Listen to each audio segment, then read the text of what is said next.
Good evening, everybody, and a very warm welcome to Berringer. And today I have a layout update for you. It's not going to be very long, but I've done some worthwhile bits and pieces, so I thought I'd share them with you. I guess some of the bits that you can see already in front of you. So I started going through some of my cars just to liven it up around the town scene. And so I've added a few vehicles of the time, a few period vehicles, and one being the Royal Mail van. There's another one just here. There's a chap driving around in his classic Triumph Herald, and then there's the lorry just wandering off. Um, and the other bits I wanted to show you is I did this bit. Basically, I've now put all the cars back along here, so the car park is now filled again, and so that's what that looks like. But over here, I don't know if you remember, I had a signal box here, and I had a cut out here in the board, and so I had this big gaping hole. So basically what I've done a bit of housekeeping, and I've filled it all in, blended it all in, so now it looks nice with the rest of it. So now it looks complete. Well, basically it is complete now. I've got this signal portal cabin as a bit of a car park cut, but I think it's a bit overkill. But that will probably get moved elsewhere, and I'll probably just get another kiosk. I've got, like the ones I've got. Well, I'll actually show you it down one of the normal Batman kiosks. Except I won't paint it. I'll just leave it in its plain grey.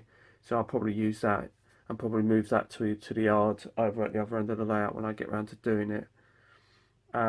So that's really what I've been doing. Really, is I've been tidying up a bit. I've got my cars out, tidied up this wall. I've added a couple of period posters. Added some more station signage, and the main thing I've been working on is the fascia. That's near enough complete. It's not too far off now. It is pretty much done and dusted. I've got the bits on the top to do. For example, I've still got the capping to do around here, around the top here, and also to finish off these top bits here, and also to finish off the backs, but that won't take me too long.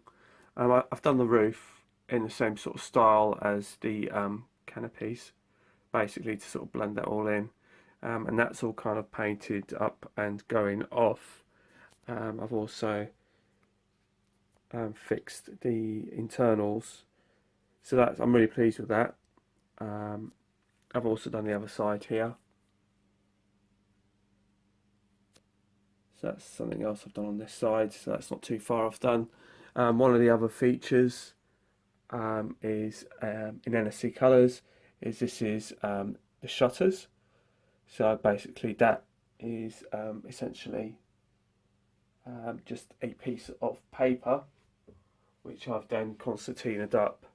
I don't know what I did with it because actually got another piece to put on to do the backs. So I've got one here, one down there, and there's going to be another one on this end and another one on the other end as well. So basically they just act as shutters. You'll notice on this one, it's also lit. It's got lights in it, and there's one there. But I haven't put one on this side because it's only going to shine on top of the canopy, so there's no point. But because I wasn't going to put a canopy on this bit, I've put the light there because what I'm also going to do is I'm going to put some signage there, which I'll talk about shortly.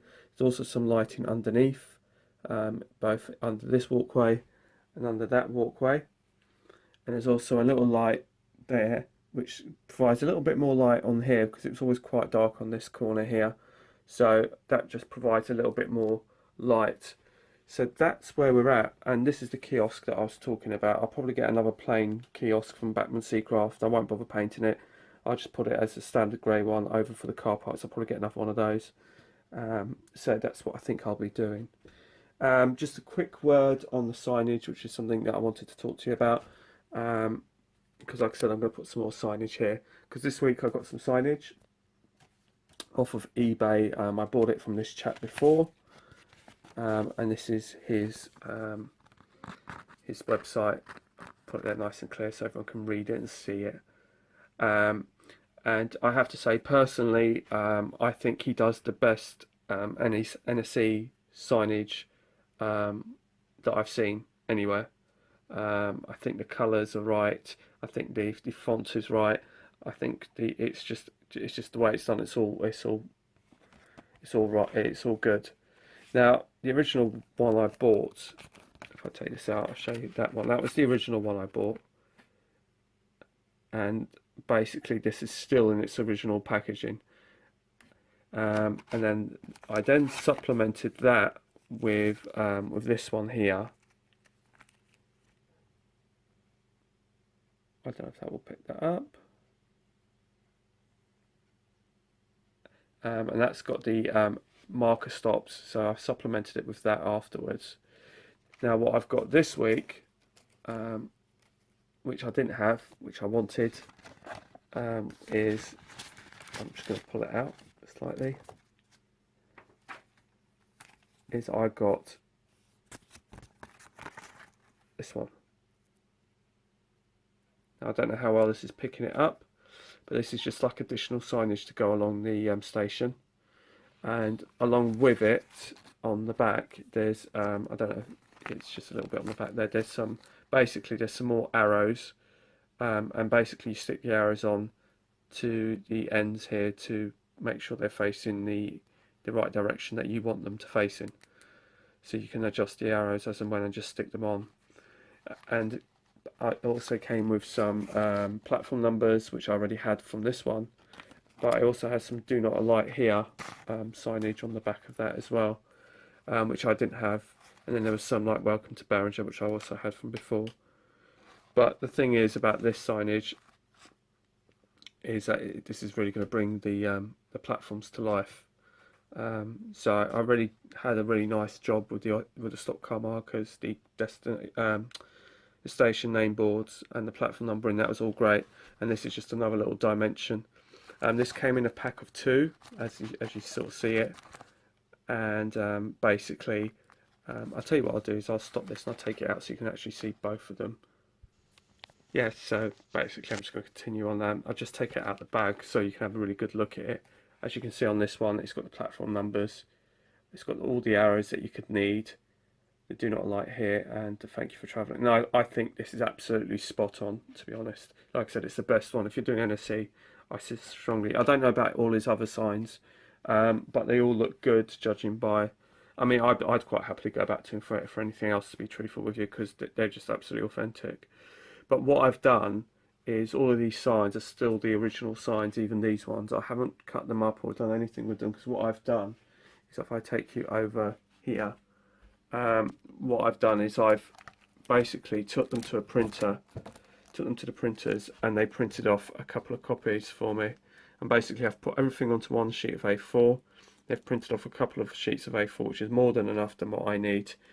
And then basically it's a lot cheaper than using the originals, because just a top tip from me basically is, if you use your originals and you make a mistake or you ruin it, then you've got to pay the eBay seller another £7 or whatever it is, or however much you paid plus postage or whatever it is. Whereas this way, I've gone to my local printers, they've put it all onto one sheet of A4. This sheet's cost me 50p, and I can print off as many as I want. So I've printed off a couple, because that's all I really needed, so it's cost me £1 extra. But the thing is, I've still got the originals intact, and therefore I can always refer to them, even if I don't use the name boards. If I decide to build another layout in the future, which is NSE based or something, I've still got all the essentials that I need, basically, and then all I'll have to do is just get the station name board changed. But essentially everything else will be the same. So that's why it's quite a good idea just to get the even if you've got a printer at home, use your own printer. I think it's a great way of doing it, because it just protects the originals, just for future reference, which is what I've decided to do. Obviously you don't have to do that, but it's just something that I kind of thought might be quite a useful idea. So some of those boards will be going on here, so I'll stick them up on there, and then that light will shine through onto there and onto the so that will give it a nice little dimension. And then what I'll do, as you can see where the Berringer sign is just hanging, I'll probably do another few more hanging signs excuse me, for these ones, to sort of give it a bit of another dimension. So I'm hoping that will bring the layout to life even more. So that's what I will do in the short. What I'm going to do is I'm going to switch off the lights and I'll show you what it looks like in the dark. So bear with me a minute before we just wrap this up.